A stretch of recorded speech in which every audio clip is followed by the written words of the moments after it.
అందంగా పూలమాల కట్టడాన్ని ఓ కళగా చెబితే పువ్వులు ఆకులు వాడుతూ ముచ్చటైన బొమ్మలు చేయడాన్ని ఏమని చెప్పాలి? ఆ కళను ఇంకెంత అద్భుతమని పొగడాలి? ఇదిగో ఇక్కడున్న పిట్ట పులి ప్రతిదీ అలా పూలతో తీర్చిదిద్దిన చిత్రమే. కెనడాలో ఉండే రాకు ఇనోఏ అనే కళాకారుడు చేసిన పూల బొమ్మలే ఇవన్నీ. సరదాగా ఓసారి గులాబీ పువ్వుల రెక్కలతో ఓ బొమ్మ రూపాన్ని చేశాడట.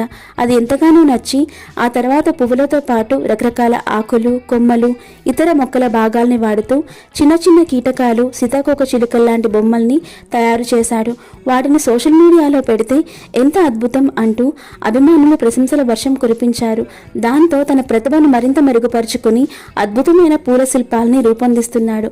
ముందుగా ఫోమ్తో బొమ్మ ఆకారాన్ని మలుచుకుని దాని మీద పువ్వుల రెక్కలు ఆకులు అతికిస్తూ నిజమైన జీవుల రూపం తీసుకొస్తున్నాడు. ఏదేమైనా ఈ ఫ్లోరల్ జీవులు మాత్రం భలే ఉన్నాయి కదూ.